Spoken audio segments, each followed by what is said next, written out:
लाडक्या बहिणींनो, ऑगस्ट महिना जवळपास आता संपत आलेला आहे आणि जुलैच्या 25व्या हप्त्याचं वितरण हे 17 ऑगस्ट दरम्यान सुरू झाल्याच्या अनेक बातम्या वेगवेगळ्या फेक चॅनलच्या माध्यमातून किंवा फेक पोर्टलच्या न्यूज पोर्टलच्या माध्यमातून प्रसारित झालेल्या आहेत. आणि मग त्याची नेमकी सत्यता काय आहे, तर जे काही अधिकृत सरकारचं जे काही पोर्टल आहे किंवा वेबसाईट आहे, तर यामध्ये जुलै महिन्याचा हप्ता वितरणाला सुरुवात झाल्या असल्याचा अजून कुठेही उल्लेख आलेला नाही. त्याच्यामुळे ह्या बहुतांश बातम्या चुकीच्या किंवा दिशाभूल करणाऱ्या असू शकतात.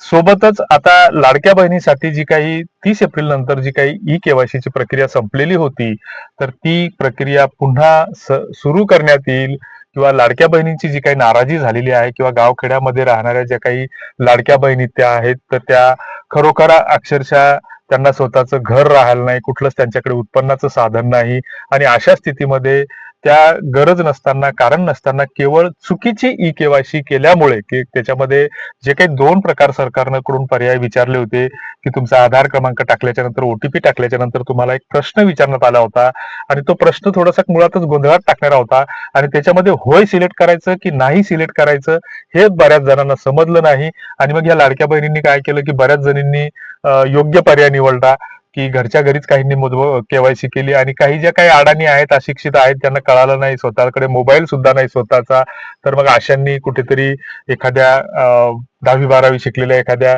झेरॉक्सच्या दुकानावर जाऊन ती केवायसी करण्याचा 50-100 रुपये देऊन प्रयत्न केला आणि त्याच्यामध्ये नेमका त्यांचा पर्याय चुकला. बऱ्याच जणींचे पर्याय चुकले आणि त्याच्यामुळे जवळपास 92 लाखाच्या आसपास बहिणी ह्या योजनेतून बाद ठरलेल्या आहेत. कुठलंही कारण आणि कुठलीही गरज नसताना सरकारकडून जे सांगितलं जातं, तर सरकार नावाचा जो काही प्राणी आहे, तर तो धांदाट खोटं बोलत आहे.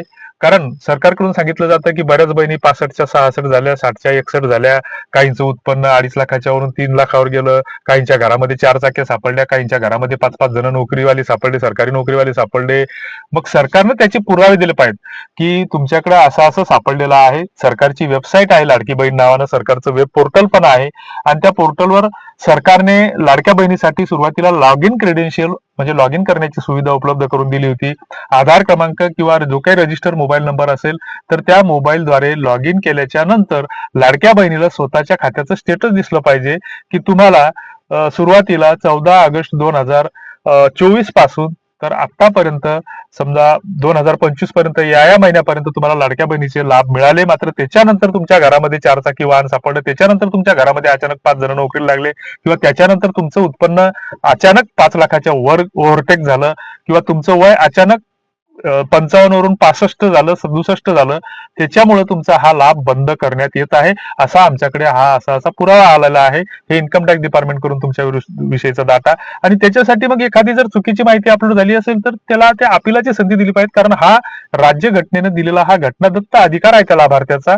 मात्र सरकार हे खोटारडं आहे, बेमान आहे, चालू आहे, चालबाज आहे.